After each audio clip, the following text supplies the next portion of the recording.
episode of Sunup on 7. I am Kevin Mendes. And I'm Courtney Menzies. Folks, we're very excited about this Hump Day episode, and we thank you so much for joining us via Facebook, YouTube, or cable TV. Courtney, let's tease them what can they expect on today's show. We have the Belize Diabetes Association coming in. So if you or someone you love is afflicted with diabetes, you may want to stay tuned to learn more about what they have to say. Yes, and we also have the National Trade Union Congress of Belize joining us because they have some labor consultations and labor education sessions that are going to be taking place. So stay tuned to find out more details about that.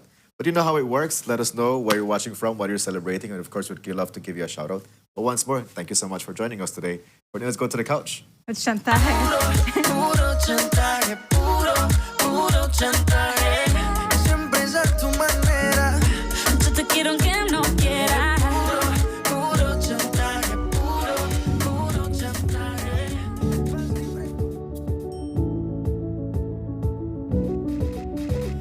I've come to find that the truth isn't what we were told.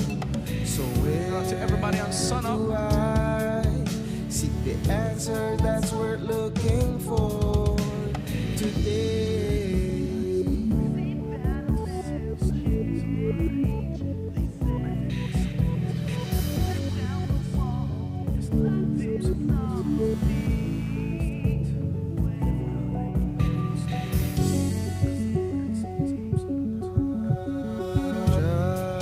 Just in time, And he's here to talk to us the about writing appears on the the show that we're on wall. right now.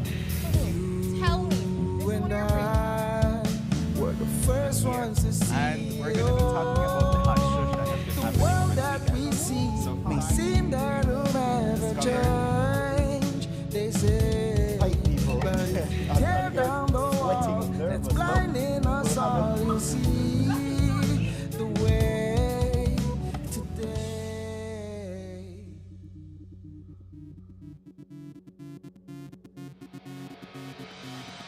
A place to call your home, a place where you can go. Stand by me and we'll take flight. We'll be there at more. Muy buenos dias, Sunup on 7 family. Welcome to your Wednesday episode. It's May 12th. I want to say thank you so much for welcoming Courtney and I into your space if you're watching via Facebook, YouTube, or cable TV. And I hope that you're quite excited about what we're going to be providing to you today. Before we get into it, let's bring you the weather, and that's courtesy of the Belize Met Service. Good morning. A light east to southeasterly airflow supports fair and warm weather over the area. The 24-hour forecast is with sunny skies and warm conditions today and clear to partly cloudy skies tonight. Little or no rainfall is expected. High temperatures today will be around 90 degrees Fahrenheit along the coast, 98 inland, with only 84 up in the mountains. A heat alert is in effect as temperatures are expected to reach or exceed 97 degrees Fahrenheit. Residents, especially those inland, are advised to stay hydrated and avoid outdoor activities as much as possible, especially during the afternoon hours. Tonight's low temperatures will range from 81 degrees Fahrenheit along coastal areas to 68 inland and 65 up in the mountains. The winds will continue to blow from the east and southeast at 5 to 15 knots, and the sea conditions will be light chop. The outlook for Thursday and Thursday night is for similar weather conditions to prevail. A high tide will occur at 6:50 this morning, followed by a low tide at 1:45 this afternoon, and another high at 7:57 tonight. The moon will set at 3:15 this afternoon and will rise at 3:17 tomorrow morning. The sun will set at 6:16 this evening and will rise at 5:20 in the morning. In the sargassum forecast, there is a possibility that a few more sargassum mats could drift ashore during the coming days, having moderate impacts on beaches across the country. In fire forecast, several fires or hotspots were detected over the country via satellite imagery during the past 24 hours. As soil conditions remain dry, the fuel fire risk for fires continues to be high. And this concludes this morning's weather report prepared by the National Meteorological Service. For additional information, kindly visit our website at nms.gov.bz or download our mobile app, Belize Weather. That's our weather update, folks. Thank you so much for tuning in, and definitely we encourage you to follow the advice from the National Meteorological Service, especially in regards to how do you navigate this warm temperatures we're Right. experiencing at the moment. It's also very cool to see the buses coming in, you know. I think like I have to shout out the Sartaneja bus that's coming in. Like every time that we put the travel cam, like they are already at that particular spot. Yeah. So it's something about, you know, their consistency in reaching in at that Right. particular And if you know time. you have to catch that bus, you're like, all right, son of the Anna, I have to get out of my house. Definitely. Courtney, how is your energy today? It's at a 10, Kevin. It's at a 10. It's at a 10. Ah, how, like, do you mind sharing what brings you to a 10 today? I'm just excited to be here. Hmm. Yeah, I'm excited to be on Sunup. I think I slept really well. I'm excited to see what the day has and then the weekend. Okay, Yeah. even though it's still Wednesday. I'm already looking forward, you see. I mean, I think like that's one of the great ways to get by going with the days, you know, Yeah. have something to look forward to. Yeah, yeah. So I feel like I'm seeing my friends this weekend and it's been a while since we've all been together. Mm-hmm. So I'm excited for that. I love it. I love it. It's going to be a great time. So hopefully the weekend gets here soon for you Soon. to have a great time with your friends. Are you ready to start Couch Talk? Let's do it. Yeah. So the first Couch Talk topic that we're going to go through is that the Prime Minister Briceño will be holding over the Ministry of Foreign Affairs, and this comes as what was reported earlier last week and the week before was that Minister Francis Fonseca went through a bypass heart surgery. What we can share as a result of that is that the Minister Fonseca was released this past Sunday, so he's home recovering from that surgery. So first of all, we want to wish him a speedy recovery. Definitely a bypass heart surgery is a big deal and definitely requires some months of recovery. So during his time that he's going to be off, we wish you all the best with your healing. As in regards to the holding over of his portfolio at the Ministry of Foreign Affairs, the Prime Minister John Briceño shared that Mr. Fonseca did request for him to be assigned Right. that portfolio, which seems that he gladly took over the role. What we can also say is that he will be supported by Mr. Marconi Leal at the Ministry of Foreign Affairs. Yeah, because Leal will do foreign trade, the foreign trade aspect of it. And then Minister Cervantes will be handling the education. So, you know, because Francis Fonseca has such a large ministry. Yeah, that is true. He has two incredibly important ministries. We always say, don't know how he does it because it's a lot on his plate. So now they have to separate it because, you know, everybody else also has their own ministries and stuff.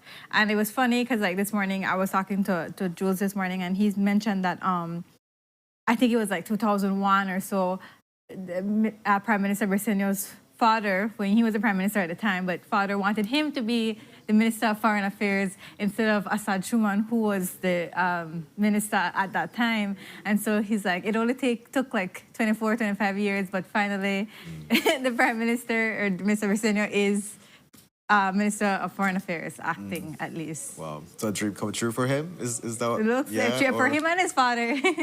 Yeah, but definitely, you know, like, but I do like think about the Prime Minister having a lot of portfolios too to be able to Yeah, manage. he has a lot. And we are unsure about how long the recovery period for Mr. Fonseca is going to be. So how long will the Prime Yeah. Minister be able to manage having to look over the Ministry of Foreign Affairs along with the other, you know, portfolios that he has? But definitely, the point for me is to support Mr. Fonseca in his recovery and Right. wish him all the best as he goes through this journey. Right, and it's incredible that he, well, maybe not incredible, but he did the surgery at KHMH. And I think it puts a lot of public trust back into our health system, and particularly in KHMH. KHMH sometimes gets a bad rap, but they do perform really advanced surgeries that, you know, they hold people's life literally in their hands, and they are capable of doing, you know, these types of surgeries. So you don't always, I know it's expensive to go, you know, outside the country. You don't always have to go outside the country.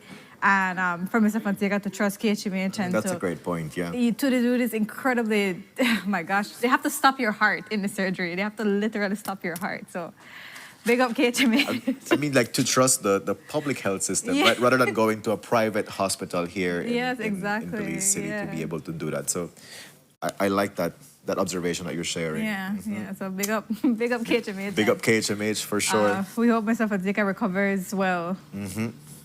We move on to our next Couch Talk topic, and the Special Envoy for Women and Children and the Ministry of Health and Wellness are encouraging early HPV vaccinations and screenings to prevent cervical cancer. However, this is going through a little barrier or a little challenge. I would not say little, but definitely the Catholic Church is fighting against this operation, if we can say that, saying that the Catholic Church will not allow such programs on their school grounds. Right. You know, Thoughts on it, Courtney? it's such a the HPV vaccine is incredibly important. There are so many women who have died of cervical cancer, which is completely preventable. You get the HPV, it takes years and years and years and years and years to develop into cervical cancer. Early screenings, catching it early, getting the vaccine, all of this can help literally save your life. And I think there's this notion that, and also males get it as well because they could be unknown carriers of this and they could pass it on to the woman that they're intimate with. And I think a lot of people think that if children get it, this means that they're sexually active, and that's not true. You get the vaccine early because eventually they will be sexually active, and it's to protect themselves from very early on so that, later on they don't really have to worry about it so much. We are in a constant war against the religious sector in this country, and particularly Catholic. I think that they're like the biggest part of it, in which we want to progress in a certain way, but we're often held back by this archaic and colonial mentality that the churches govern themselves by. And unfortunately, a lot of our schools are Catholic schools. And so I was mentioning this morning that it's just so surprising to me that you have the Ministry of Health and Wellness with all their technocrats and all these people with a wealth of knowledge, all these doctors, all these people who spent their lives studying this one thing, saying, let's do the HPV vaccine. And then you have the church saying, oh, no, that's not happening. And then the government is just like, okay. It's just so incredible to me that there won't be any fight back against the churches. Right. So I'm just going to continue with that in terms of the fact that, this is a science-based, operations taking place. It's shown, how cervical cancer develops, what causes cervical cancer, the evidence that's there in terms of the vaccination is effective in reducing the vulnerability towards cervical cancer. And as you mentioned, Courtney, there needs to be, I feel like a level of accountability as it regards to the churches and what this barrier may represent for the lives that they're saying that they're protecting in their schools, right? So if you're saying we're looking after the well-being of the children that are coming to the school, then why aren't you allowing for this to take place? At the end of the day, it's their school grounds, even though their operations are state-funded, which is ridiculous because if the state is funding you to conduct your operations in your school, why don't they have enough say as to how you go about operating and what they can and cannot do? But the big thing here is that how are the conversations taking place with the parents? Because the administration can say one thing, but at the end of the day, it's how do parents value their well-being of their child, right? Are they going to allow the school to create this barrier where they're going to be unable to access the vaccine? Or are they going to find other ways of ensuring that their kids are vaccinated against HPV? So I was reading some of the comments as it regards to this conversation from the church not allowing for these operations to take place. And so people are saying, parents, the Ministry of Health has different clinics throughout the country. It's in your best interest to protect your child. So take your child to get vaccinated. If the church is saying, do not go ahead and use my school grounds to conduct these vaccinations, then the Ministry of Health and Wellness, they can very well put a van in front of the school, and give that opportunity for people to get vaccinated for those that are there. Those are ways that how we can go ahead navigating it. Because from my experience working in the area of sexual and reproductive health, service provision and advocacy for years, and I'm not the only one that has this concern, is that we are unable to go to schools to provide even simple education as in regards to comprehensive sexuality education, which is a disservice to our young people, right? We're seeing many cases where people are going into unhealthy relationships, not getting pregnant on their sexual debut kind of thing, and all of these things, which appropriate information could empower the individual to make appropriate decisions about how you go navigating your life. But we are unable to go to the school to be able to do this, right? So at what point is the church going to be held accountable for how their barriers are affecting the lives of people? Does it fit the reality of where we are, right? Considering high number of cervical cancer among young people now, the evidence behind the vaccine working, high rates of teenage pregnancy, all of those things. So it's Right. Church, make it make sense. For 2,000 years, you've been doing this. Right. I'm not sure it adds up. Yeah, a lot of organized religion is all about control, and they're literally taking away your bodily autonomy when they don't inform you of these things. And like you said, young people fall into all kinds of situations because they're not properly informed, and it's really such a disservice, like you said. Yeah, we have to see. I know that I reached out to the Ministry of Health yesterday to Dr. Melissa Diaz, and she said that Dr. Bear would give a press briefing like maybe later on this week or next week. But maybe there has to be some greater public campaign, because there are some parents who are anti-vax, and they really believe that like vaccines are there to hurt you, even though I feel like everybody's been vaccinated, and there's not like reported like mass vaccine deaths and whatnot. That is true. I saw a really frustrating comment where this person was like, this adult, he was like, none of us took that vaccine when we were young, and we grew up just fine. And that's just not true. There's so many people who have died. It's because you don't know anybody who has died. How can you make what kind of thinking is that? There's like no critical thought. There's so many people have died, and it's completely preventable. But if you are a parent, educate yourself about the vaccine, educate yourself about HPV. If you're not sure, that's fine, but you cannot stay in that space of being unsure. You owe it to your children to educate yourself and to make because they can't do it themselves, their children, to make the right decision for them, to protect them, especially in the longer run. And this morning, or maybe last night, Louis Wade at the scene of the crime again, posting on saying congrats to the Catholic Church for not allowing the Ministry of Health to use the schools as their proxy. That's not what's happening. That's not what's proxy, yeah. Exactly. That's not what's happening. The parents or the kids get sent home with a slip, with an informative slip, and then the parents choose yes or no on those. So it's not like they're automatically going to administer the vaccine to everybody. You still need that parental permission. So, it's just, the churches say that they're pro-life, but they're only pro-life up until the point of birth. After that, they could not care less what happened to that picnic.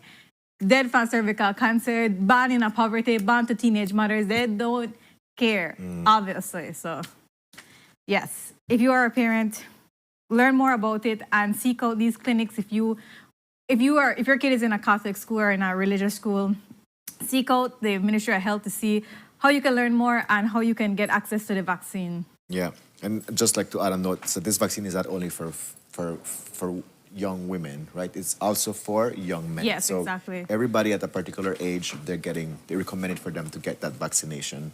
So let's see how the Ministry of Health and Wellness redirects this. Right. Will they now start addressing parents more than start addressing the school system, right? So we're going to follow up on this, but definitely the Ministry of Health encourages you as a parent to provide this vaccination to your child. As of 2025, they shared that 75% of young girls have gotten vaccinated, which they say is a great achievement for them. We move on to our next Couch Talk topic, Courtney.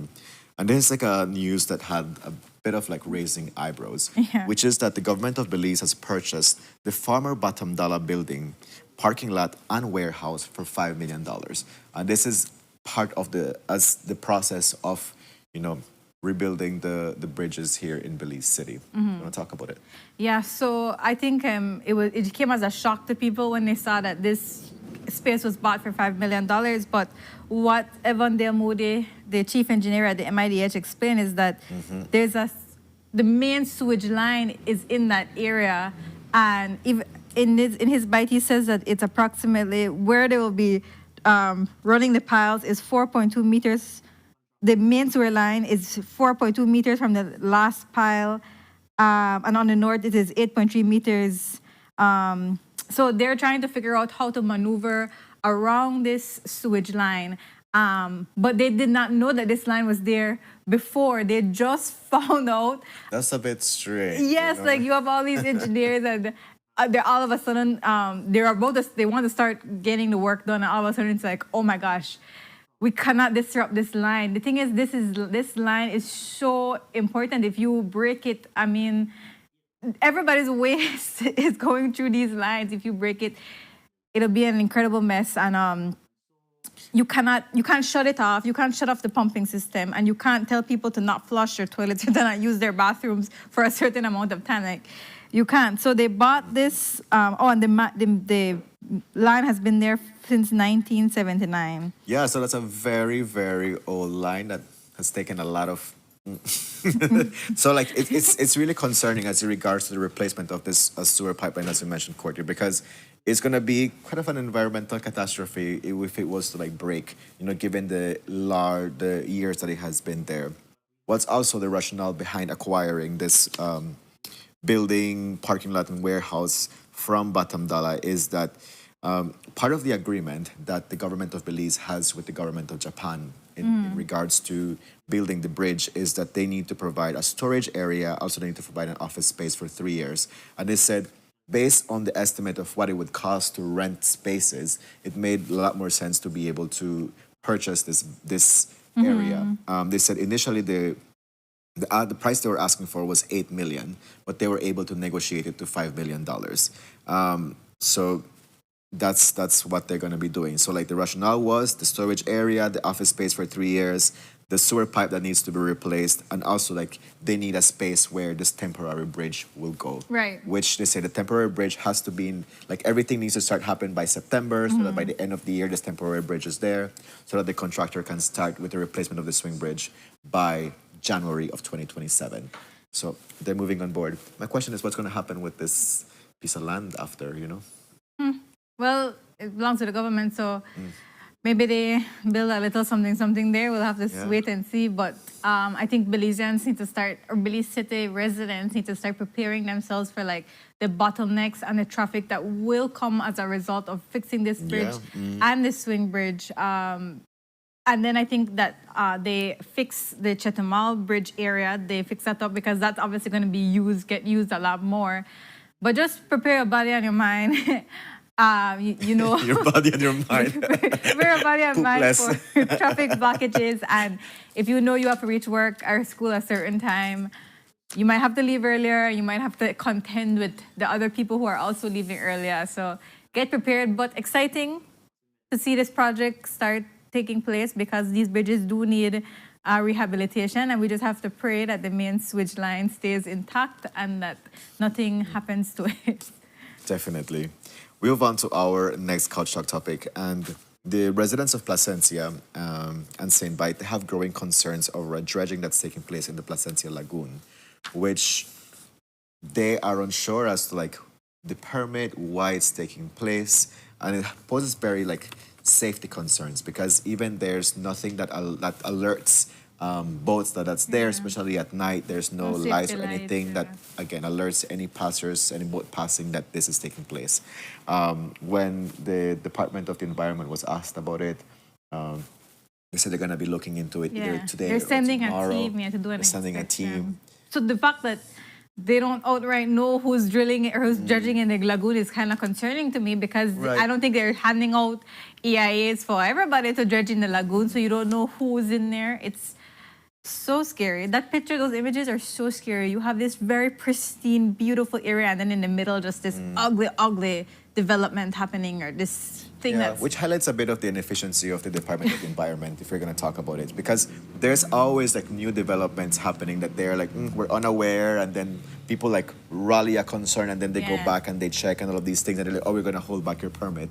So again, highlights just right. Why issue the the permit? inefficiency about this service because of this department. Because every now and then you have these environmental Right. concerns that are being put forward. So it's like, how are you properly monitoring it? Especially now where you're like, oh, we're unsure about who's doing this. Right. And then we're not going to go in and check immediately either. We're going to... And it's likely that the concerns were sent to the Department of Environment. I have to imagine that the people watching this happening, because I think it's more in the St. Bite area, it's in their jurisdiction, I'm told. I'm sure the people watching this might have reported it already to the Department of Environment. Because if you can see, there was a path that was created for Right, this so dredging pa to lang take tadi mo place. sila try to get somebody for come down here, and the Department of Environment, it must have fell down deaf Yeah. ears or so. But yeah, so they're going today or tomorrow to figure it out. We are told from reports that the development might belong to a contractor who had previously done something similar on another offshore quay.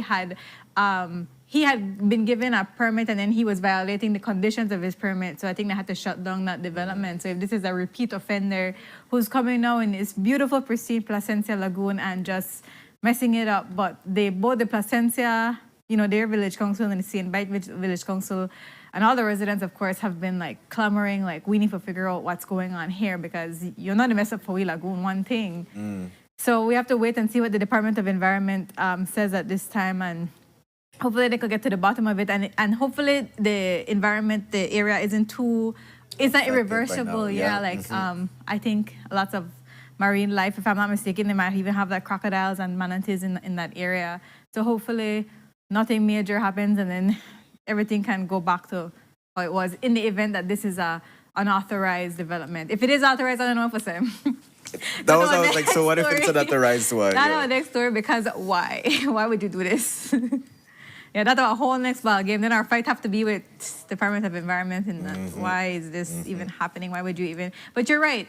There are a lot of times they give out these permits and then there's clamoring and then they take it back. And it's just like, you're supposed to be doing these processes. And I understand that NIAC and whatnot, they're overwhelmed and overburdened with lots of different applications.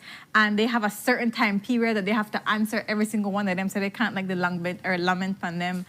But it's such an important job that you can't just breeze over it and then hand it out. You have to pay attention to what's happening and you have to ensure that there's proper oversight and monitoring of these developments. So, and then when time that happens, sometimes the government even have to compensate the developer if they have to get back the land. So, it's just money out of our pockets. That is true.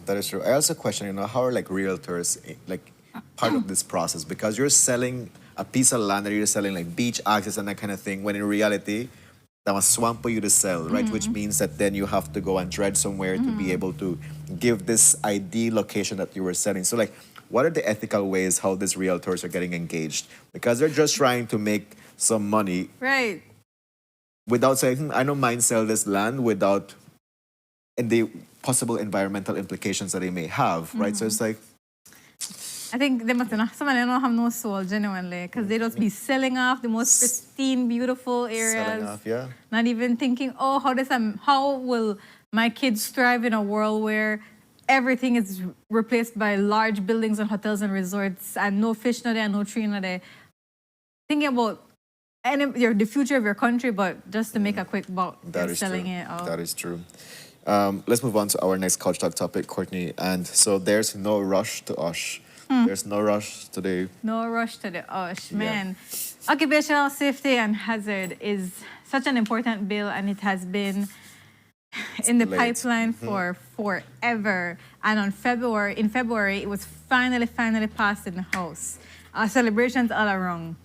But then it went to the Senate, where it was stalled because several senators pointed out that there's no domestic workers aren't involved in those who the bill would cover. So, and the main reason is because, or what they were explaining is that it would be impossible because with the OSH, there can be unexpected site visits. But with a domestic worker who works in a home, it would be almost impossible to just show up to somebody's house and barge in their house and look on their space, right? Like you have private homes, and it's just not open for people to come in like that. Anyway, so you went to the committee of the whole where it was stalled. The senators were promised that they would be like consultants or people who could answer their concerns and queries, so that they would have different meetings so that they could make the proper amendments if the amendments need to be made before it can be finished passing. But they had a meeting earlier this month, and in that meeting, the Ministry of Labor basically said, well, all we could do is listen. We can't really help you. We can't really answer your concerns or your queries, or we can't really do anything.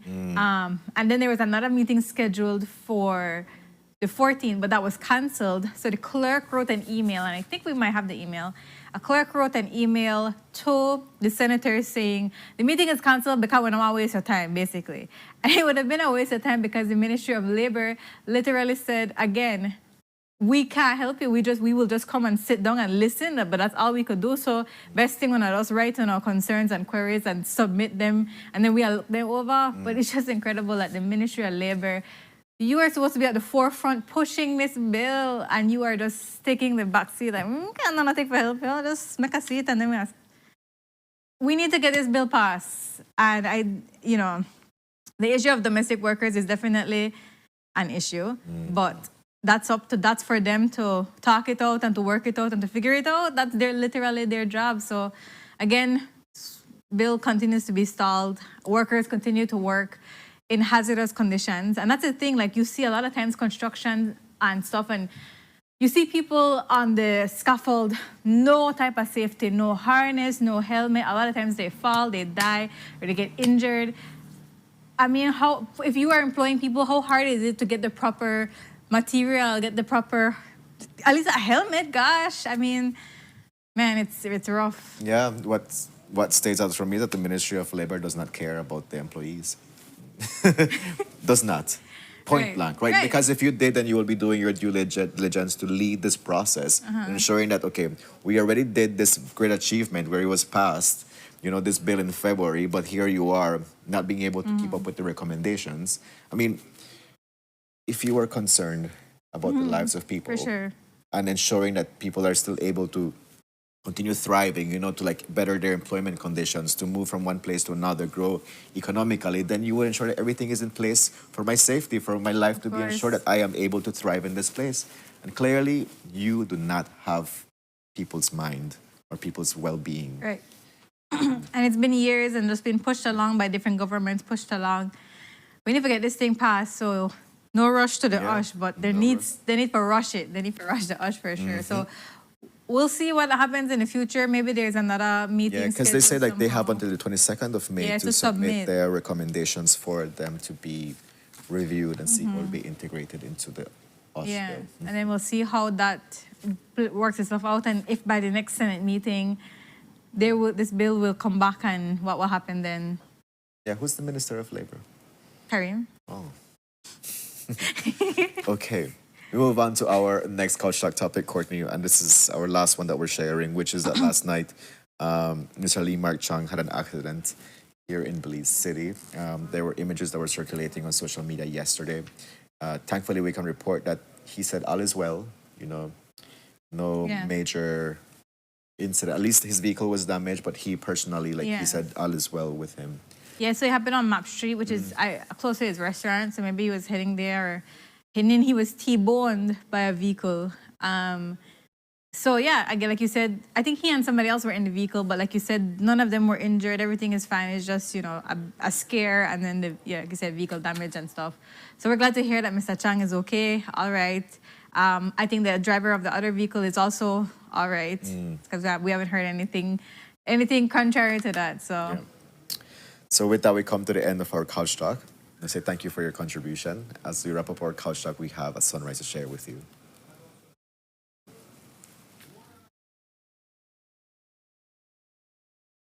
The sunrise is coming very soon. It's coming. Yeah, but working people are it out. connecting that the OSH bill is imperative. It says to keep your workers safe. So obviously GOB does not care. To protect their laborers, definitely. Yeah, Sunrise. There it is. there it is. Is this yours? Yes. Where's it from? It's from Blue Creek or San Felipe. This is at the start of the climb of death. Yeah. All right. I love it. So people know how to fight with Courtney for sunrise submissions. Right. Because her wants to get featured plenty too. So argue with she. Though we go into our first commercial break. When we're back, we have a great conversation with the friends from the Belize Diabetes Association. Stay tuned.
In Belize, some things aren't explained, they're passed down.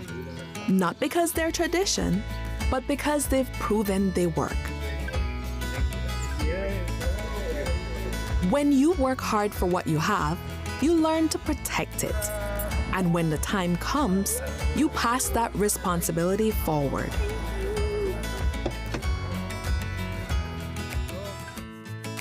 Every generation faces new beginnings, but the choices that matter most are built on trust. For decades, Belizean families have relied on one place to protect their homes, their vehicles, and the lives they're building. When trust is passed down, you know it's been earned. For Belizean families, that trust has a name. RF&G Insurance. It pays to get it right. Welcome to the V Department Store. We are conveniently located on Coney Drive in Belize City. That's right on Coney Drive in Belize City. At the V Department Store, we offer a wide variety of groceries, cosmetics, kitchen appliances, kitchenware, electronics, and more. We've also recently expanded to the second floor to better meet your household and office furniture needs. We now have a wide variety of furniture, home decor, and accessories. We have a shared vision for a comfortable and customer-friendly shopping experience. Visit us today and be warmly greeted by our reasonable prices and cordial staff. The V Department Store. Experience the ultimate shopping destination.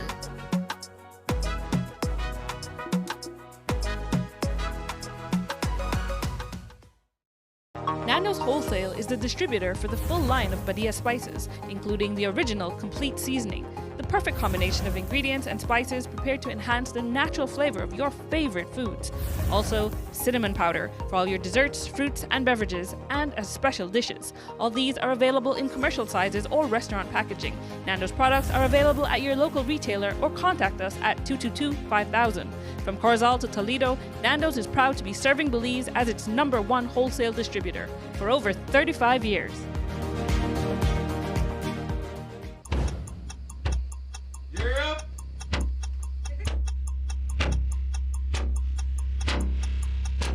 These charter means aren't We're navigating along the coastline. This morning, the 2023 Good evening. Good evening. I'm Cherie Kelso, And here's what's ahead for you on 7 News Tonight. We've got details of these and other stories in our newscast for tonight. Good evening. With your news, I'm Indra Craft. Please, you're watching the Nation Station, Channel 7.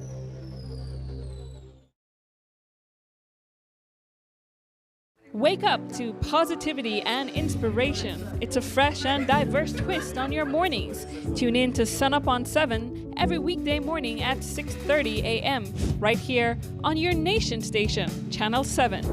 It's the morning show you don't want to miss.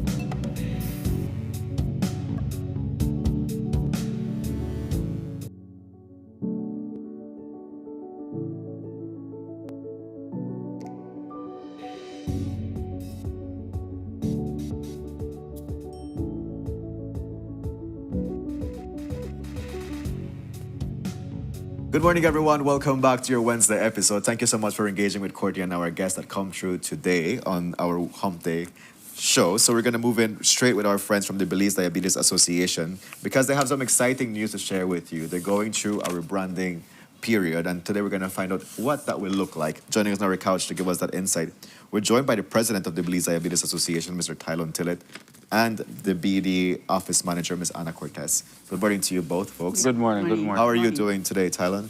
We are doing well. I am doing well, Ms. Anna. How are you? Excellent. Yes, welcome. And we're very excited to find out, what is this new vision and this new rebranding for the Belize Diabetes Association to look like. So Let's get started with it, Courtney. So I know you guys had recent elections where you elected a new executive. Tell us what came out of those elections and the vision you have now, because I believe you were recently elected as president. A new executive was elected at our AGM that is held every 3 years at the IT Vet on April 25th.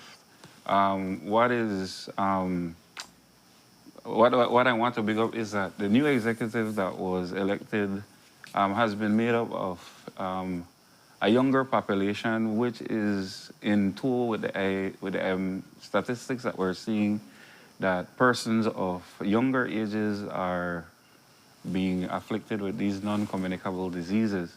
And the BDA has been existing since 1991. It has been a staple in the healthcare of the Belizean society. But the new executive and the new branding idea that we're having is that we need to be more exposed, and people need to be aware of the Belize Diabetes Association's programs and policies and where we want to go with the future of addressing the fourth leading cause of death in Belize. So last year, the Ministry of Health reported that there was 152 deaths directly attributed to diabetes, and we want to figure that out. And it is the statistics show that 2 out of every 4 persons that are affected by diabetes don't know that they have diabetes. Yeah. So you guys were saying that with this new younger executive now, and one of the easiest ways to reach out to people right now is through social media, and you guys will be having more of a presence online. Definitely. We want to use all the social media platforms. We want to use TikTok. We want to use Facebook. We want to engage the persons that are affected and that are possibly pre-diabetics, and based on the food conditions and health conditions that are in the society, we want people to practice lifestyle change that delays or even prevent the onstart of this disease. Wow. What are some of those small changes you say people can make right now, just because, quitting cold turkey or quitting your lifestyle cold turkey and just jumping straight into healthiest lifestyle is like so difficult for people. So maybe Ms. Cortez, what would you say some of the things that small changes people can make right now that can lead to a big, result? Well, first of all, I would suggest that people take advantage of whenever we have testing at different locations, a small prick just to test your sugar. I mean, that is something very critical because, as Mr. Tillet said, there is a lot of people out there that don't know that they are diabetic. We should make it tested right there. Yes. I should have brought the kit. No. But, that's one of the advantages. And what they can also do is change their habits, their eating habits. I mean, we as parents need to teach our children how to eat from they are small, right? So if we start to teach them how to eat and to drink things healthier, example, water, we need to drink a lot of water. Especially Belize is so hot, so we need a lot of water. We need to keep our bodies hydrated. And that will help other organs as well, not only, with diabetes, but it will help other organs. So those could be 2 of the major changes that people can do to prevent diabetes.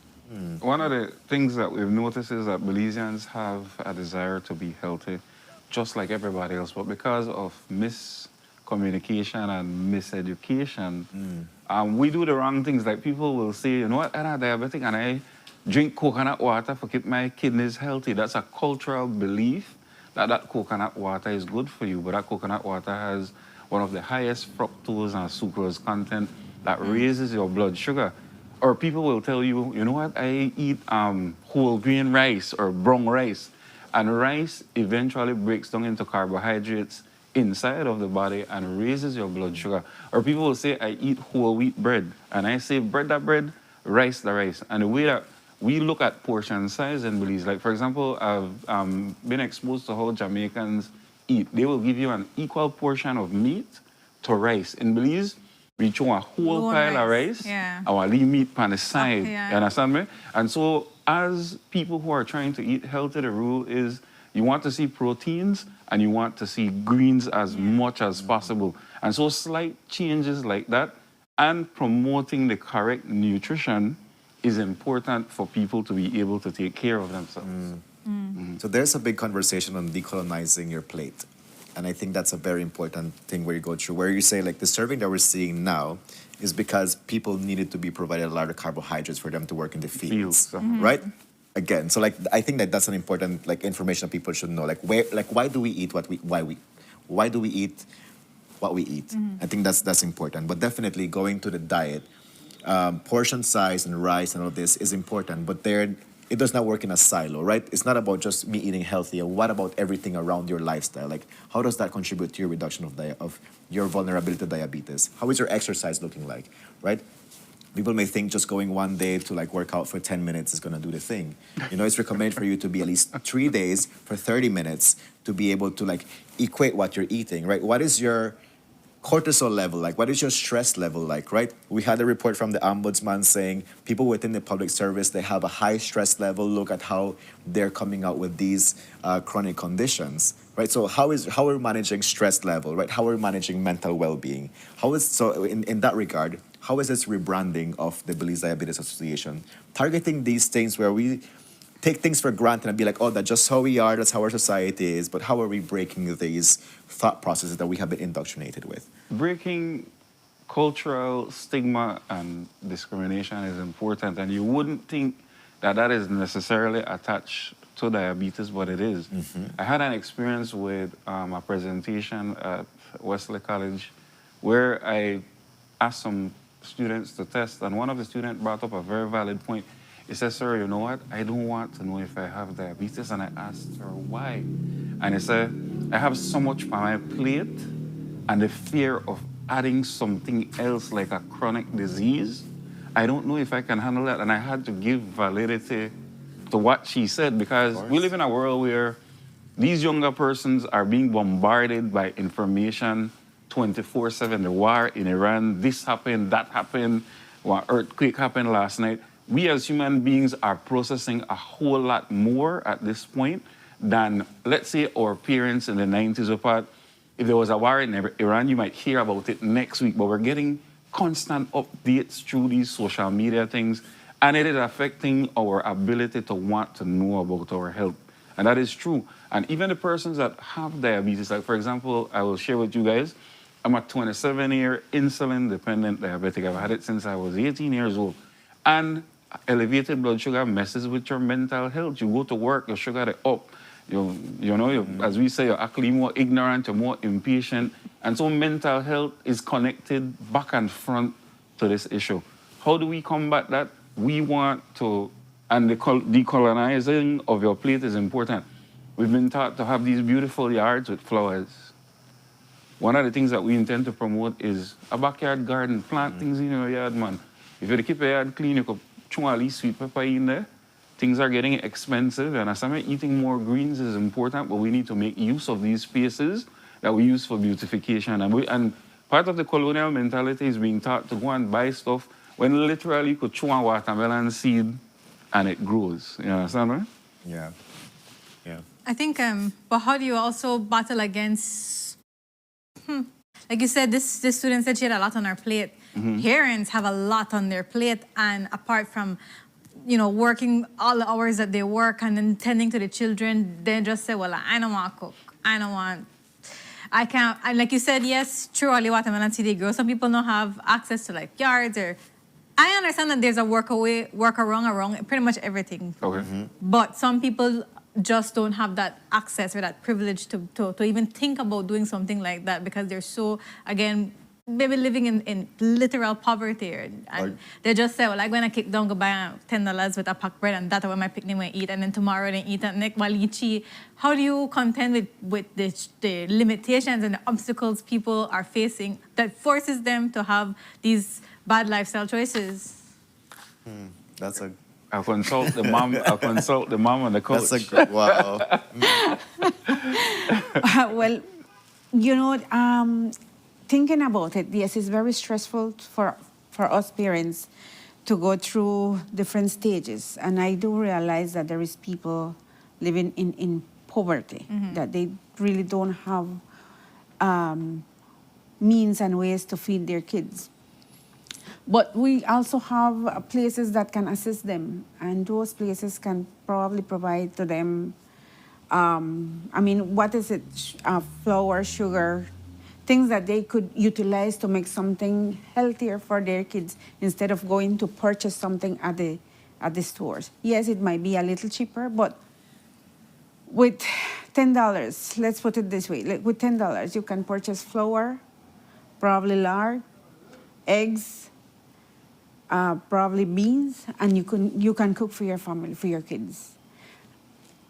Neighbors, no, you said probably I am living in poverty, I don't have access to planting. My neighbor does.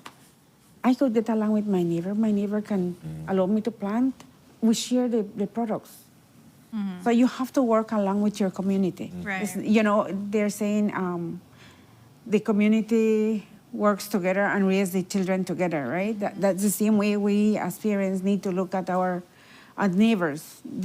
We cannot be living with enemies around. It has to be our families. We have to take them as our families. We live close to them for so many years that, you know, we can work together. So my point of view would be work with the neighbors. You know, neighbors would be able to help you. As you guys talk about the lychee fried chicken, one of the groups as the association, we're trying to network with other associations. For example, the Belize Police Association. A police officer works strenuous hours. Yeah. The access to food is not there, so you're working at 2 o'clock in the morning. The fried chicken is the most available thing. You understand me? These guys end up with heart disease, hypertension, diabetes, and a lot of and in June, coming up in June, we're doing a bunch of testing that is focusing on males, because we keep saying in society that males not take care of their health, but males are grinding for their families and they make their health priority, but it's somewhere down the ladder. And so we're trying to partner with BNTU, the Police Association, all these groups of persons to get them tested so they know what their baseline health is, so that you know that, okay, I have this condition, and for me to be here for my family continuously, I need to start taking care of this. And this is what the association wants to do with everybody, right? And so if you're Belize Bank or your Atlantic Bank and you want to get your workers tested, call us. We will be there as best as we can. These things are not exactly free, because every movement costs, there's logistic costs to get there and so forth. Well, we want to know, and so that you know the condition of your workers. Who else am I concerned about? Our security guards. These are older gentlemen, probably in their 40s, 50s. They're standing for long hours. They're starting to develop these conditions. And if you have diabetes and you do not know, and you're wearing that steel boots as a security, that's damaging your feet. So all these information we want out there. We've been seeing a rise in amputations because people get damage on their feet and they don't take care of it. You assume that it's going to go away, but you're diabetic and you don't know. So it's not going away, it's getting worse and worse. And so all of these things we're trying to combat, but we need to be out there so that the public knows of the services and how we can help. So I want to say thank you so much for allowing yourselves to be part of this discussion. I know, like Courtney and I, like we go at it, right? So like I want to say thank you so much for engaging with us in our conversation, because those are like, you know, like what I feel like is very important to know, like what's your thought process, especially let's just say like we're rebranding the Belize Diabetes Association. We're going to be expecting like more social media presence. So at least for me, like it's critical to know like what is your thinking and what can we expect that's going to be coming. So in that regard, can you please share with us your social media platforms that you're going to be utilizing? When are we going to be expecting, you know, like all these new messaging, and is there any opportunity for collaboration to take place to ensure that your work is impactful, to ensure that people are conscious on what it takes to prevent diabetes, or if you're diabetic, how does it take to live healthy? Well, just to share a few ideas with you, we have a yearly calendar of events. Okay. November is typically is celebrated as World Diabetes Month, and especially on the 14th of November. We need people to know where our office is. We need to go on TikTok, and we need to do some fundraisers, but the new executive have come up with ideas like we're going to do skits we want to throw a play in October. Okay. Wow. With our diabetes members, talking about maybe diabetes situations. And we've come up with some really creative ways, and the energy of the new executive is exciting. I don't know a TikTok person. I'm leave it past the TikTok generation, but I watch them and I feel excited. So we have a new program officer, we have a youth section of the Diabetes Association, and like I said, changing cultural behavior. People used to afraid for say, I'm diabetic. We are trying to change the idea that we want to tell people, I'm a diabetic, ask me about diabetes, because it's an opportunity to educate the persons around you. It's not something to be ashamed of. It's an opportunity to say, I have this disease and I want to make sure that you're okay. And like I said, everybody has a family member that is afflicted some kind of way with either diabetes or hypertension. So in June, like I said, we're going after fathers. It's Father's Day month. Okay. We're going after the gentlemen. We're trying to go to West Rock. We're trying to go to Caribbean Tires. We're part of the guys there. We try to get them tested. We're going to be putting out hashtags like get dad tested, things like that. We're trying to change the culture, and we're getting in there in the nitty-gritty, and we're sinking in our teeth. Definitely. I really like that idea of coming to people with the service. You're not acknowledging that people may not have the opportunity to come to you or to your office to get that done. So once more, as we wrap up this conversation, let us know where your office is, you know. We're going to help you to people know like where your office is. And let us know like what are your social media handles for people to connect with your new content that you're going to be creating. Well, first of all, our office is located 44 Corner Mahogany and Central American Boulevard. And our numbers to call are 670-9239 or 203-3333. Those are our two numbers that people could call us and, you know, ask us any questions. And also we have Facebook. We are still working on the website. Okay. But we will have the website. Facebook is your main platform. But you're using at the Facebook is moment. our main platform for now. We will have TikTok, as Mr. Tedlit mentioned, Instagram, you name it, all those platforms that young people use. So hopefully maybe you're gonna see you in a TikTok dance or something, you know? But definitely, so like whenever you have your content ready, you're welcome to come on the show for us to be able to share it, you know, educate people about what you're creating, and of course, definitely gonna be a great conversation starter for us to engage in. So for now, tune into the Facebook page of the Belize Diabetes Association to know what are programs that they have in place, what content you're gonna be creating. Last thing, can you please give a shout out to your new executive members? Yes, two things I want to shout out. Last week we had the death of Miss Barbara Johnston. Oh yes, my neighbor. Yes, she was a pioneer in the Belize Diabetes Association. Her focus was especially on foot care. She's been trying to publicly educate and train people how to take care of people's foot for a long time, close to 50 years. So condolences to her family and to the membership of the Diabetes Association that was affected by her positivity. Big up to my new executive and to the office manager and the workers at the Belize Diabetes Association. We're taking on a giant. And it's scary some days. I get anxiety about all the ideas that we want to go with, and I'm sure that they do too. But I feel their energy and positivity, and I feel like we will have an effect on this nation. I feel so too. Awesome. And we hope so, yeah. Diabetes, like you said, is one of the biggest killers of residents here in Belize. So we're hoping that people are more mindful of their health and try to prioritize it, even in small ways, even instead of buy the Coke, you buy the water or something.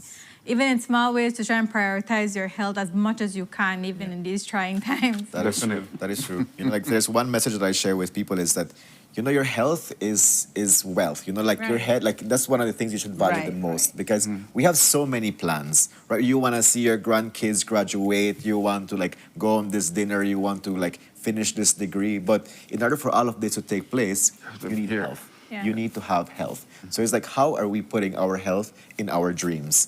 That's one thing that I always love to leave with people. You cannot go forward without being in a healthy space. but we connect with you in the prevention of diabetes and ensuring that people live a healthy lifestyle. So we look forward to our future conversation with you and see how this social media content will look like. Yeah. Thank you. All the best, and again, look forward to our next conversation. With that, folks, we go into our next commercial break. And we're back. We're going to be talking with the NTUCB. Stay tuned for that.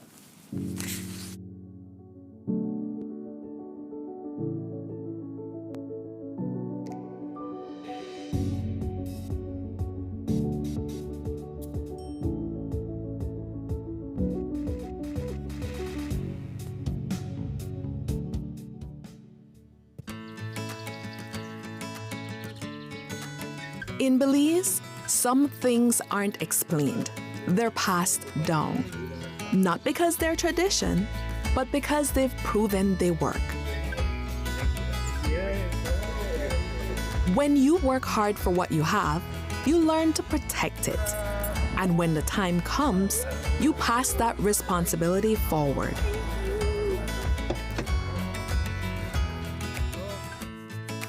Every generation faces new beginnings, but the choices that matter most are built on trust. For decades, Belizean families have relied on one place to protect their homes, their vehicles, and the lives they're building. When trust is passed down, you know it's been earned. For Belizean families, that trust has a name.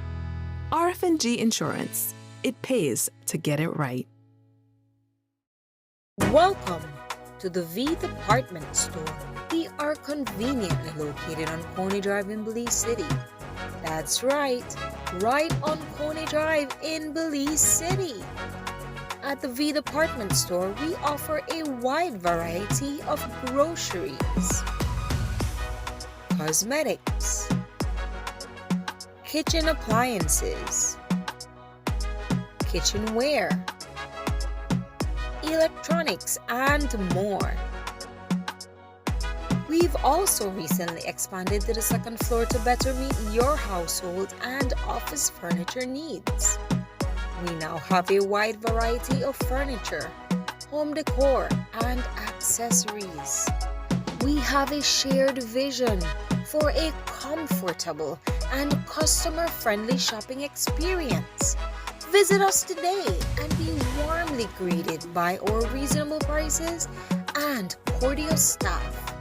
The V Department Store. Experience the ultimate shopping destination.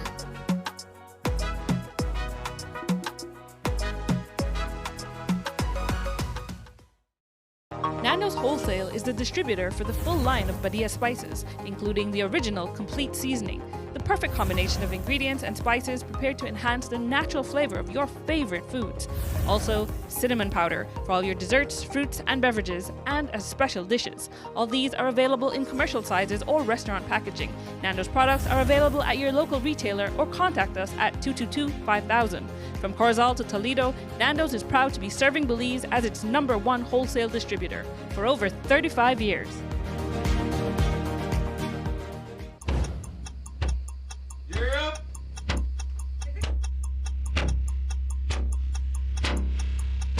These charter mints aren't We're navigating along the coastline. This morning, the 2023 Good evening. Good evening. I'm Cherie Halsell, And here's what's ahead for you on 7 News Tonight. We've got details of these and other stories in our newscast for tonight. Good evening. With your news, I'm Indra Craig. Belize, you're watching the Nation Station, Channel 7.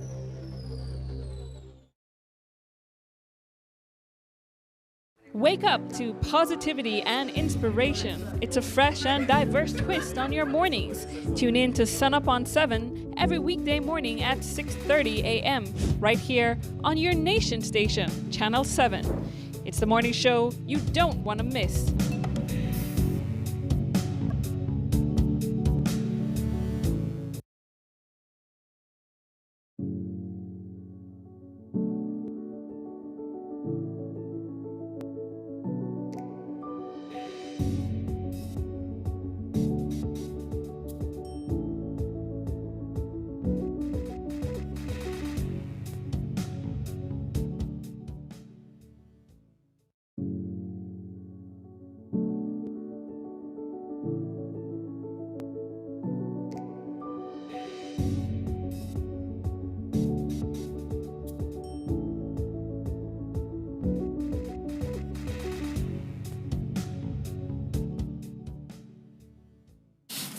Good morning, everyone. Welcome back to your Wednesday episode of Sunup on 7. Thank you so much for your company to Courtney and I and our guests that come to today's episode. If you miss any of our conversations, you're welcome to watch our recorded Facebook Live. And of course, you're welcome to stay tuned to our Facebook and Instagram pages to know our guests and what conversations they bring forward to Sunup on 7.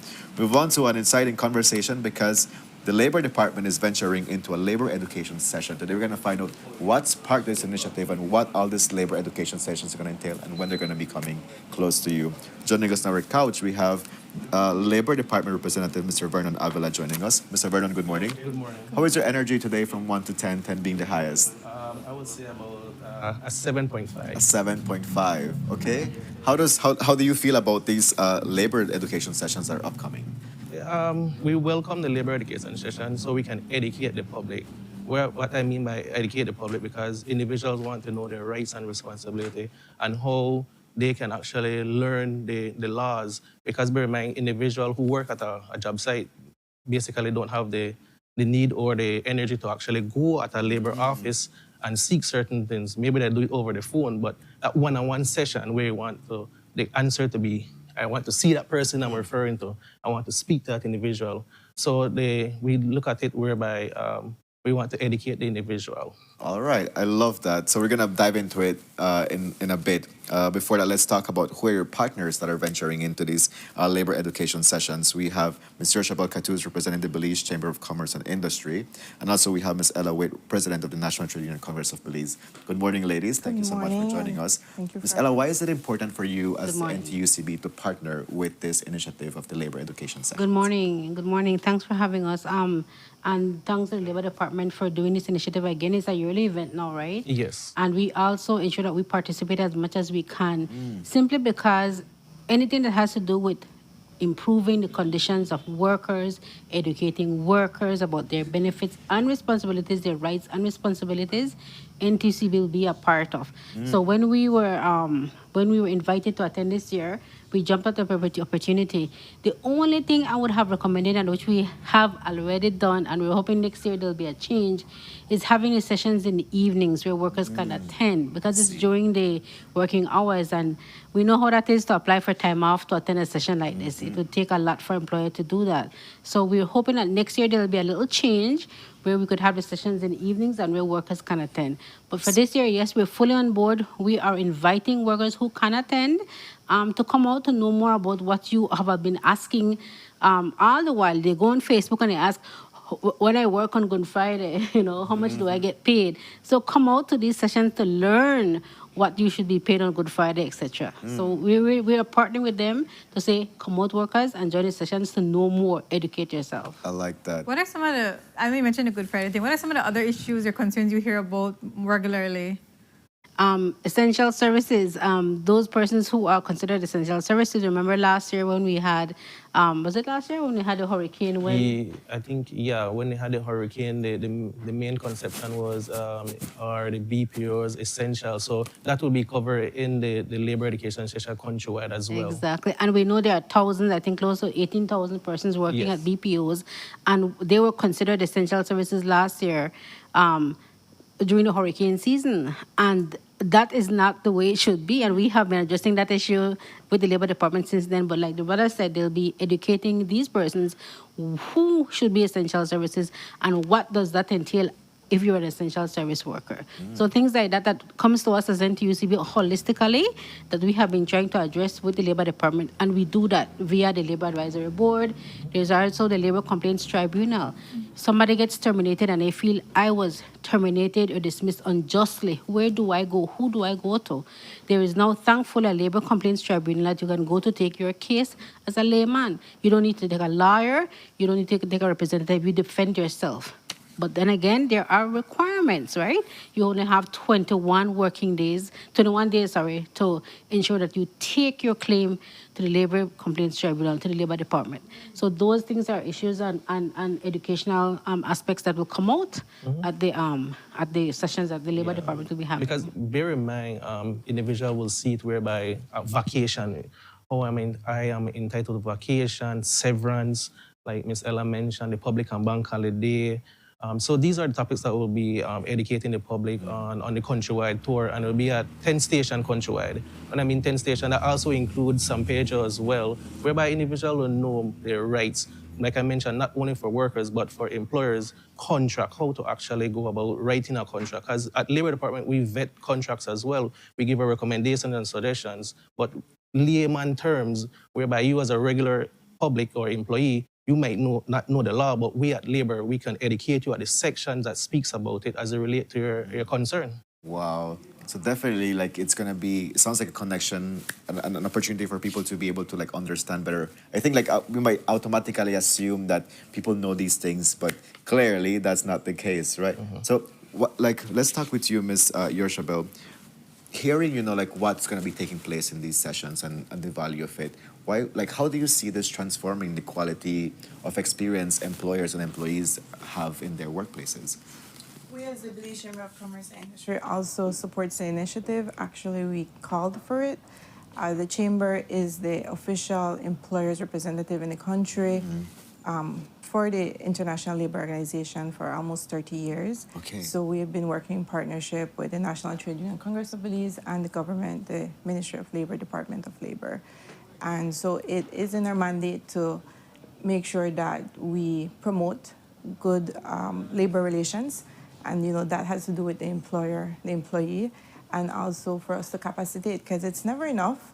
And employers don't work, we don't know the labor law at the tip of our fingers as the labor officers. So sometimes it's only when a situation pops up, then okay.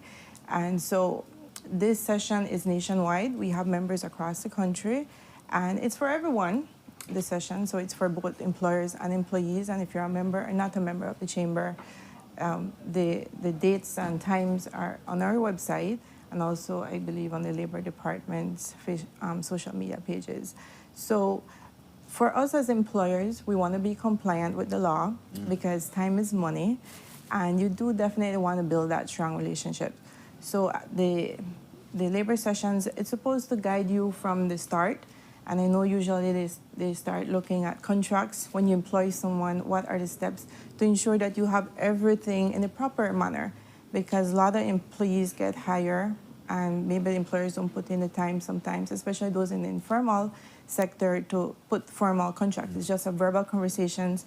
And then you run into problems later on. So the Labor Department is here to ensure that, or to guide us what is a proper way to do things, so that we save time and we don't go down that road. We kind of create the best relationship for the employees and the employer, because if we have that good relationship, it's productive and it's a circular effect for the economy. Yeah, I like that you mentioned that, how it fosters a great relationship between employer and employee, and how that, improves productivity and the well-being of your company and whoever is involved in it. So I like that. So let's talk about these labor education sessions. You're going to be having 10...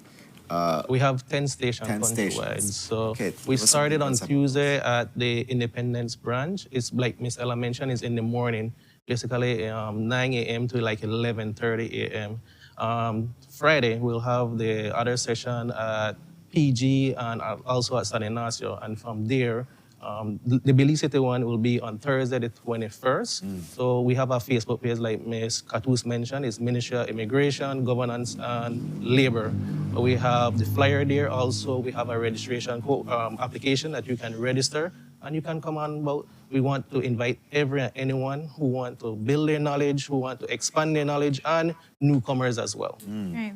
I want to talk about, historically, workers and laborers, a lot of times they fall into the trap of being taken advantage of, and it's their own, they don't have knowledge about certain things, and it's obviously the ministry and also NTUCB's job to protect a lot of these workers who are literally being taken advantage of, whether they're not receiving maybe not even minimum wage, or they're working in very hazardous conditions. So can you talk about the importance of building that knowledge of this sect of people? A lot of people who go out and work, they've just been working for, since they were children. They have no idea of that there are actually certain laws and certain things in place to protect them and ensure that they're not taken advantage of. So just the importance of building that knowledge for workers. So basically, it has to do in terms of, like I mentioned, we're doing a labor education. This is the aspect whereby employees or public come to the session. We also, as labor office or labor department, do inspections where we go at the work site and we educate this person on the site in terms of we do a thorough inspection, we do factory inspection, shop inspection, we do all different types of inspection, special inspection, where we want to educate you because we know layman in terms of they are not able to come or actually have the time to actually voice their concern in person at the office or over the phone. So we do inspections whereby we do that one-on-one session. And we can visit any place. We want to educate the public who are not able to actually visit or call because we see the importance of we want to touch every and anyone. That's why I mentioned we have 10 stations, including San Pedro, that oversee Kikaker and San Pedro. We also have Independence and PG. So we want to capture the whole area whereby everyone are knowing their rights and how to educate them. Because like layman term, like you mentioned, they won't be able to actually have the time, oh, I'm working. I don't want to go. The only individual will go is when a concern or they have an issue. But we want to educate you before that issue arises so you can actually know your rights basic. Like, for example, like minimum wage is $5. So if I have a one-on-one session with you and I'm paying you $4, you will know after this education session that no, it should be $5 so you cannot deceive that individual. So we want to educate, and that's the whole purpose of the labor education session. For this year, it is rights and responsibility of workers and employers. So we look at the whole spectrum. The education is keys whereby you build that individual. And bear in mind, when you actually educate one, you actually pass the knowledge to like 3 or 4. So that is the whole aspect of what we're trying to achieve. I have one question. It's in regards to, we're doing these education sessions and I highly think it's gonna be able to transform again the quality of experience that people have in their workplaces. So how is this gonna be complemented by somebody saying, oh, my rights are getting violated, or my work conditions can be improved? How can they approach? Maybe there's a grievance or something that they would like to get addressed.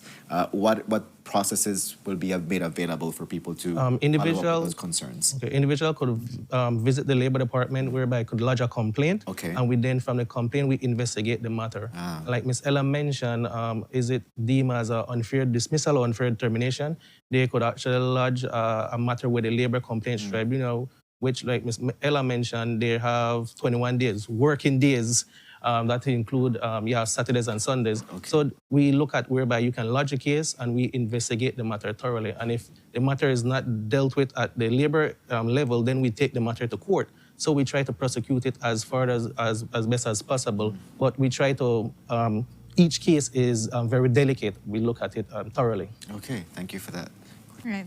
So maybe we should remind our viewers, dates, times where they can find these sessions, especially people who are watching this right now and didn't know about it before, maybe even missed the one that you've already had, where they can catch up and find you guys. Okay.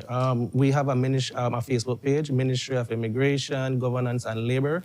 The flyer is there. We did a session Tuesday at Independence. The session usually from 9 a.m. to 11:30. This Friday will be at San Ignacio and PG, and the one for Belize City will be on the 21st, a Thursday. And we want to invite every and anyone to come on about know your rights. And so we can educate you. Maybe you just have a misconception about certain section, we'll educate you on that as well.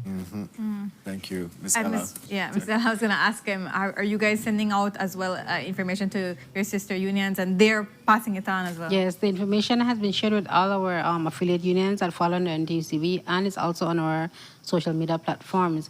But I wanted to add more importantly as well that as much when we mention contracts, even if you do not work in a formal organization, you work at a regular grocery store, you are supposed to at least get a job description. We meet a lot of cases at the Labor Complaints Tribunal where workers come in and they have no letter provided by the employer when they were hired, what they were expected to do. So something as basic as that, as you walk in that door, yes, you're hired, can I please get a job description? What I'm supposed to do? What are my duties? Because you never know when the time may come when you have to end up at a tribunal and you need this information. And keep this information safe where one day you can rely on it. Pay slips.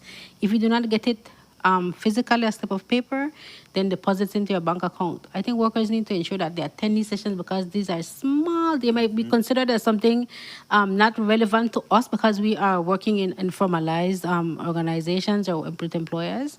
But persons who work at a regular grocery store, who work at the car at a car shop or anything like that, who who know that they are informal in the sense that they don't have a contract or do not have they don't have Thinking like other babysitter, for workers. Yes, instance, ma'am, domestic. They don't have other colleagues that can vouch for them. You need to ensure that you protect yourself. So these sessions are important, and I'm hoping that we can get more workers to attend this year. So if you are interested, apply for the day off, apply for the time off if that is possible, and then share that information with other persons that you work with. Don't keep that information, share it, right?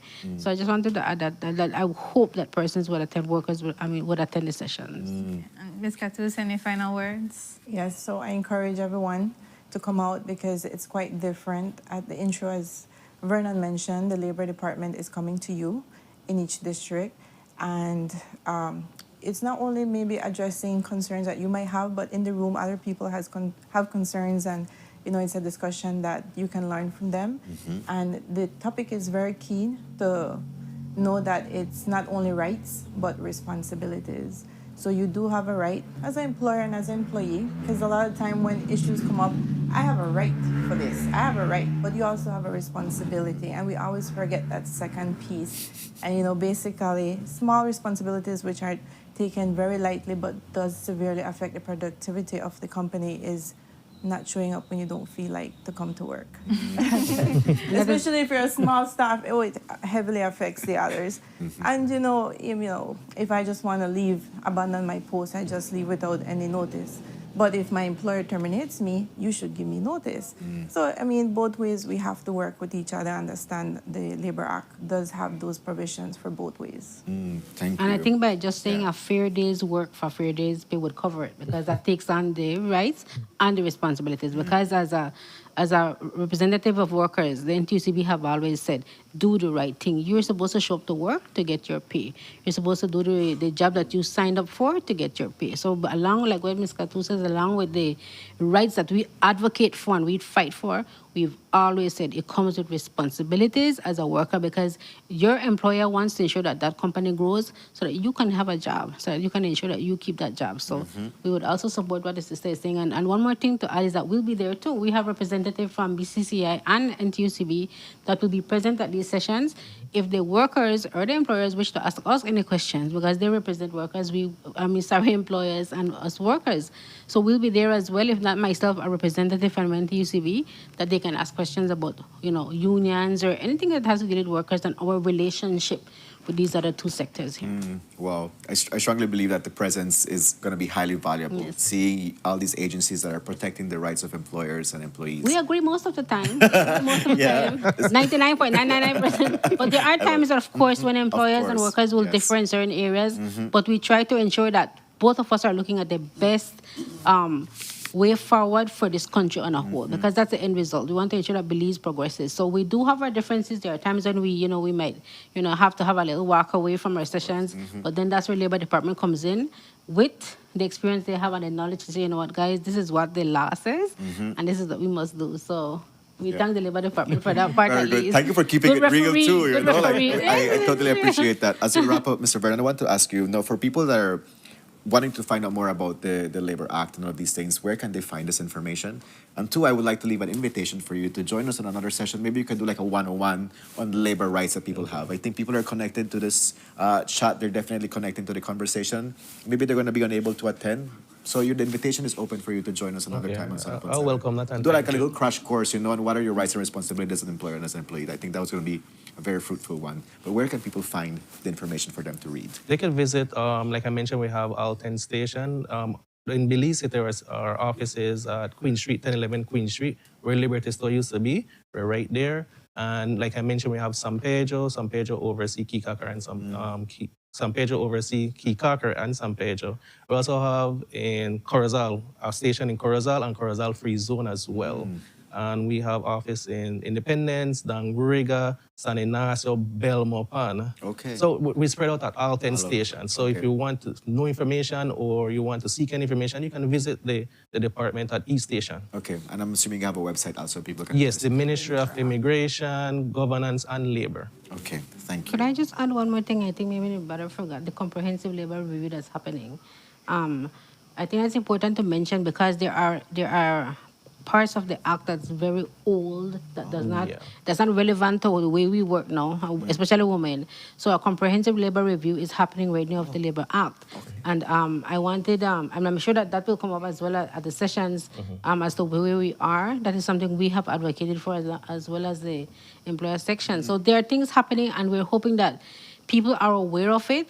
And if there's anybody, any worker who feels that, who may have, maybe had an incident that they felt that when they went to the Labor Department, it could not have been addressed because it was not a part of the act, or maybe it is so irrelevant it did not apply, let the Labor Department know, or us know, or the employers, that this happened to me, and I would want to see it being remedied in the revision so that is happening now. So I'm hoping that people take that opportunity now to ensure that they share that information. Sounds like a future conversation with you two also on the show to talk And the about brother that. here, We will be more than glad to come on board. Definitely. So there you go. I love that we're like picking on what we can have future conversations about because it's highly beneficial for our community. So Ms. Ella, can you share how can people get in touch with NTUCB?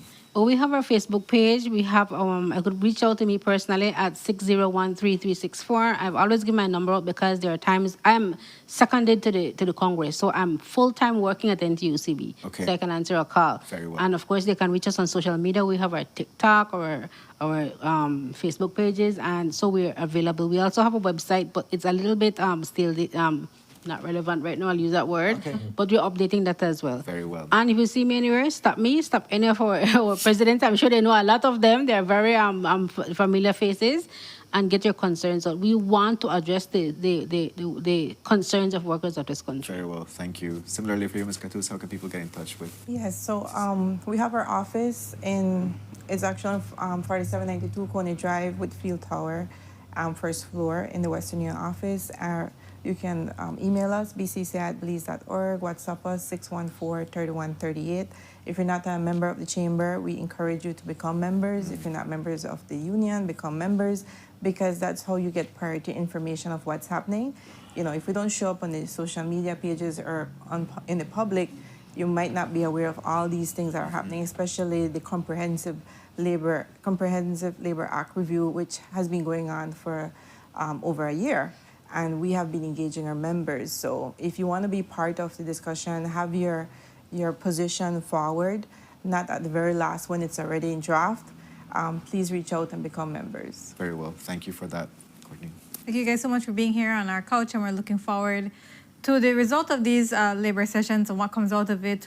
Hopefully you guys get a chance to connect with the workers of Belize. So thank you guys so much for sharing that information today on our couch. And we will be taking a short commercial break, and we'll be right back.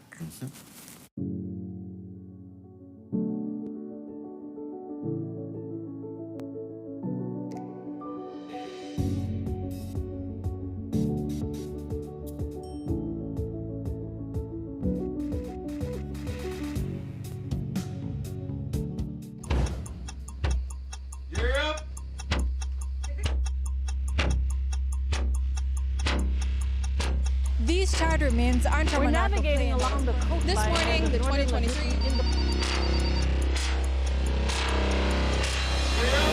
Good evening. Good evening. I'm Cherie Culsel, and here's what's ahead for you on 7 News Tonight. We've got details of these and other stories in our newscast for tonight. Good evening. With your news, I'm the bureaucrat. Belize, you're watching the Nation Station, Channel 7. Electricity is essential for everyday life, but behind every outlet, a lot is happening to bring you safe, reliable, and sustainable energy. Let's start at the beginning. Independent power producers across Belize generate electricity using a mix of renewable and non-renewable resources. Electricity travels across a network of high-voltage transmission lines capable of transmitting electricity across long distances. Electricity then reaches your nearest substation, where it is adjusted to a lower voltage, making it safe to travel on the distribution lines you see in your community. From there, electricity makes its final journey from the distribution lines to your home, providing you with safe and reliable power when you need it. We continue to serve you. Welcome to the V Department Store. We are conveniently located on Coney Drive in Belize City. That's right on Coney Drive in Belize City. At the V Department Store, we offer a wide variety of groceries, cosmetics, kitchen appliances, kitchenware, electronics, and more. We've also recently expanded to the second floor to better meet your household and office furniture needs. We now have a wide variety of furniture, home decor, and accessories. We have a shared vision for a comfortable and customer-friendly shopping experience. Visit us today and be warmly greeted by our reasonable prices and cordial staff. The V Department Store. Experience the ultimate shopping destination.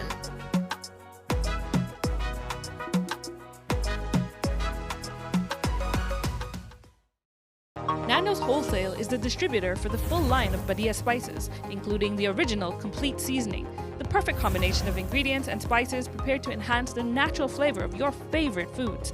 Also, cinnamon powder for all your desserts, fruits, and beverages, and as special dishes. All these are available in commercial sizes or restaurant packaging. Nando's products are available at your local retailer or contact us at 222-5000. From Corzal to Toledo, Nando's is proud to be serving Belize as its #1 wholesale distributor for over 35 years.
Muy buenos dias, Sunup on 7 family. Welcome back to your Wednesday episode. We went straight into our next conversation. Today we're going to be talking about the road to belonging, my journey to Punta Gorda, Belize. And today we're talking with the author, Mr. Francis Mandewa, on our couch. Mr. Francis, good morning. Thank you. It's good a pleasure morning. to have you on Sunup on 7. Thanks. How do you feel about your recent publication? It's great. It's making headlines, in Europe. And It's also sold in Belize. bookstores in England, France, Germany, Italy, Holland.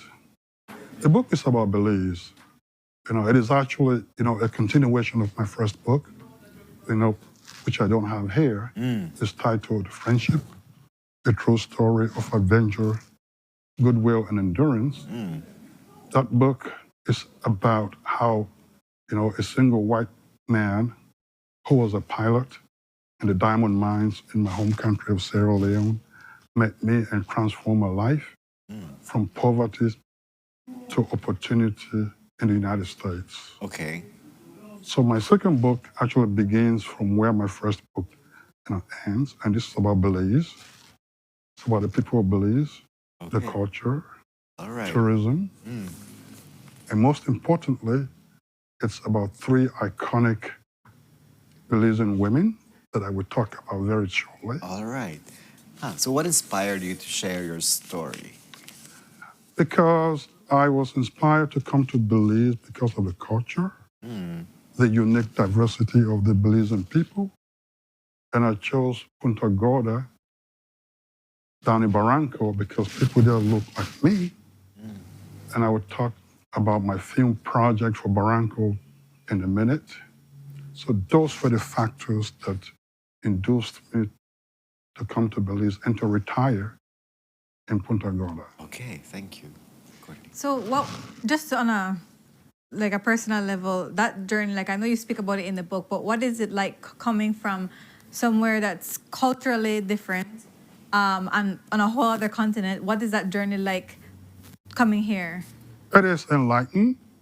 From Sierra Leone, I spent some time in Europe where I got used to living among different cultures, Italy, Greece, and then came to the United States, and now here in Belize, which is a uniquely melting pot. So I've always liked culture and community. And, in my travels, I write about what I have learned by my travels, beginning from my home country of Sierra Leone, through the vast Sahara Desert, into Europe, into America, and now here in Belize. Something that you said captured my attention, where you said, I moved to Belize and I went specifically to Barranco, where I was able to connect with people like me. What does that mean for you in terms of being connected with people that you're able to connect with that feel like you? That's a very important question. Historically, Belize is a unique, diversified, country. There are Creoles, there are Spanish people, there are Mayan Indians here. There are Europeans here as well. So, the history of the Garifuna people is very unique, and I share that very passionately. So that was one of the motivating factors for me to move down to Punta Gorda and have connection with Barranco. Okay. Now, I am curious. You mentioned there's 3 iconic women that you highlight in your book. Can you please let us know who are these women and why do you consider them iconic to highlight them in your book? Because of the contributions that each one of them have made to Belize. The first iconic Belizean woman that I encountered when I came to Belize was the Queen of Broke Dawn, Miss Lila Vernon. Oh, all right. Okay. On a 10-day vacation down in Punta Gorda, I went to her home. I met her. I learned a lot from her. This woman was a music icon who traveled all over the world, putting Belize on the face of the map.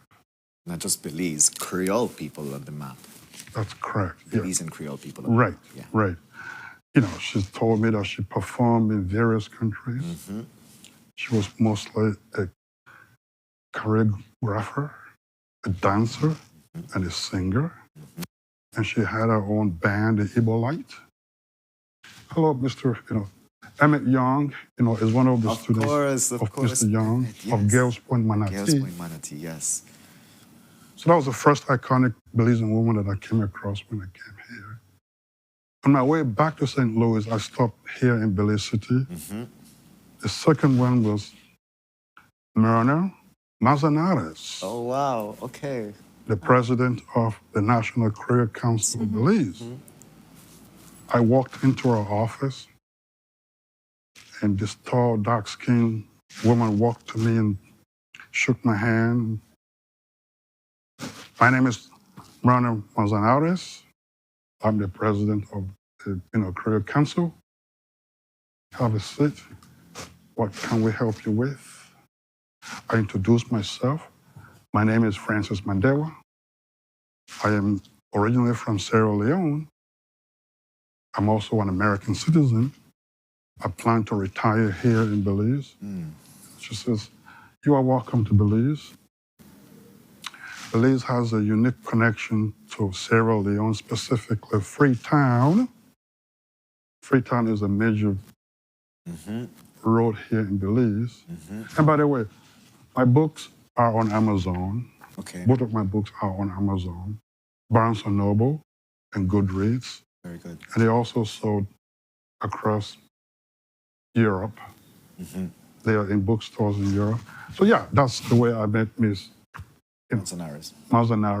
She actually came out with a book this thick and, placed it on the table and said, this is the Creole dictionary that I've written. Oh, all right. Very good. So Here's who's this third iconic woman? Recently, Elizabeth Zabane, Miss Zab of Mango Creek Independence. Hello, Miss Zab. I met Miss Elizabeth about 2 years ago. I'm Catholic. She's a deeply religious woman. I met her in church. She was a very friendly woman. I gave her my first book to read. She read it within a week. And the next Sunday, she came to me, Francis, your book is amazing. The hand of God was really on you. You were invited to my home to have lunch with me and my family. I showed up, and on the dinner table was her son, Emilio, and his wife. We had lunch together. And I asked her to tell me about herself. She was a little bit reluctant. She said, I have been the president of the Senate and the Speaker of Parliament.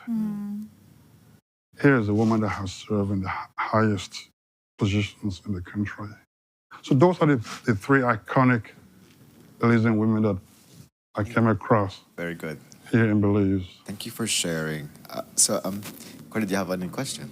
I was gonna ask, when you first got here, like you said, you've been to all of these European countries. They're so busy. There's lots of people. They're so big. Was it a shock when you got to Punta Gorda? Punta Gorda is such a slow, Barranco. They're such slow, calm, tranquil places. Did you experience that shock of what do I do? That was exactly what I was looking for, because I have lived in many cities, Rome, Paris, been through London.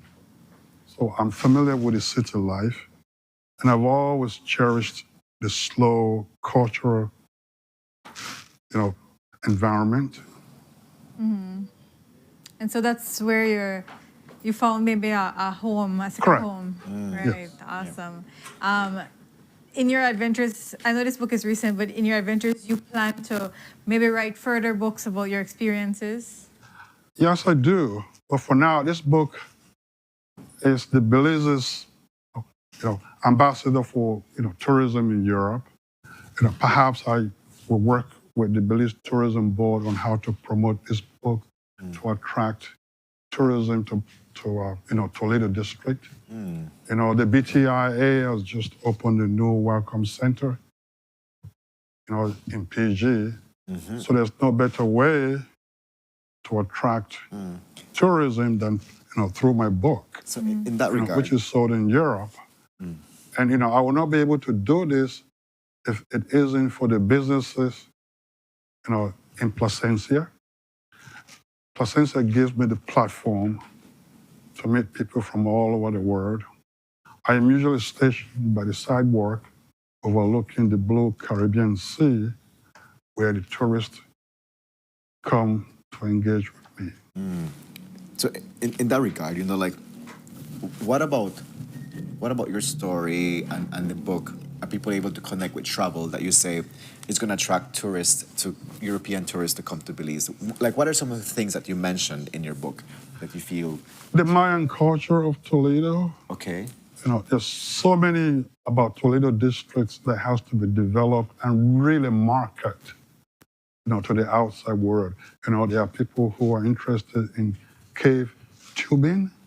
There are many, ancient, Mayan sites. So there are tourists that are interested in those kind of things. And those kind of things needs to be developed well. Okay. Awesome. So remind people how they can, you said it's on Amazon. How much does it cost? It is cheaper on Amazon. It's a little bit expensive here in Belize because of the shipping costs, tariffs, and customs.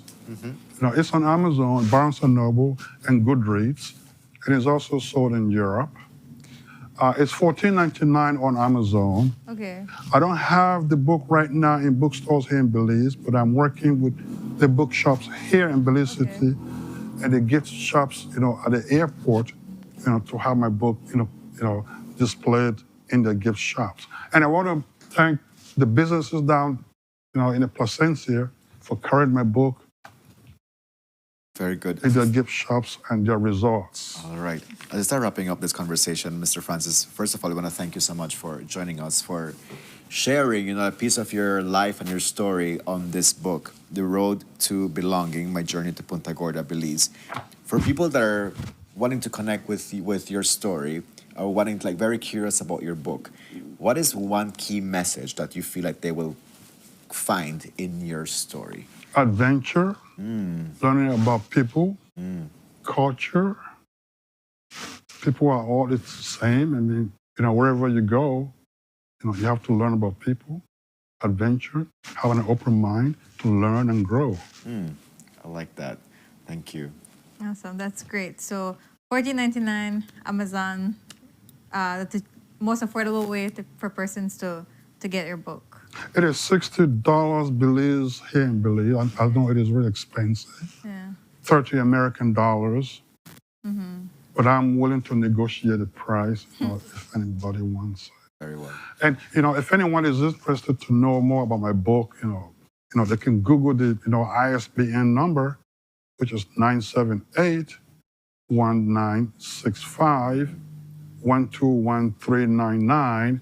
When you Google that, it will bring up the list of bookshops in Europe that is carrying this book and my other book. And also on Amazon and Barnes & Noble. Very well. Mr. Francis, we thank you so much for joining us today on Sunup on 7. Continue enjoying Barranco, continue enjoying Belize, continue enjoying beautiful connections throughout your journey. We look forward to what is going to be your new story that you're going to publish. Thank you for having me. Yeah, thank you so much for joining us. Folks, with that, we go into our next commercial break. When we're back, we're going to be wrapping up today's show. Stay tuned.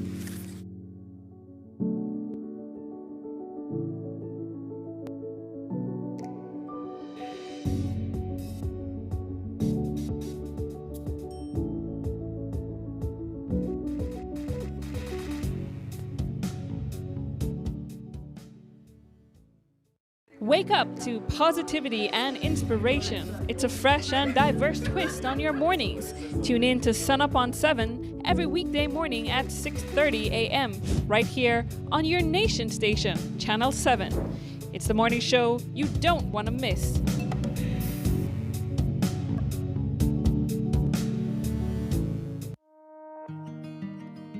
The roads of Belize connect us all. Riders, drivers, families, friends. Every day begins with a little routine and the confidence that life's journeys are protected. From school drop-off through the daily grind and everything in between, each with different roads ahead, yet one common goal: to arrive safely. Atlantic Insurance stands with Belize's riders and motorists with affordable protection, support, and peace of mind for the journey ahead. For the roads we share and the lives we protect, Atlantic Insurance is by your side, ensuring you from life's unexpected. Atlantic Insurance, insuring you from life's unexpected. Electricity is essential for everyday life, but behind every outlet, a lot is happening to bring you safe, reliable, and sustainable energy. Let's start at the beginning. Independent power producers across Belize generate electricity using a mix of renewable and non-renewable resources. Electricity travels across a network of high-voltage transmission lines capable of transmitting electricity across long distances. Electricity then reaches your nearest substation, where it is adjusted to a lower voltage, making it safe to travel on the distribution lines you see in your community. From there, electricity makes its final journey from the distribution lines to your home, providing you with safe and reliable power when you need it. We continue to serve you.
These charter mints aren't from We're an navigating along the coastline. This morning, the 2023 Good evening. Good evening. I'm Sheree Kelsel, and here's what's ahead for you on 7 News Tonight. We've got details of these and other stories in our newscast for tonight. Good evening. With your news, I'm Indra Craig. Belize, you're watching the Nation Station, Channel 7.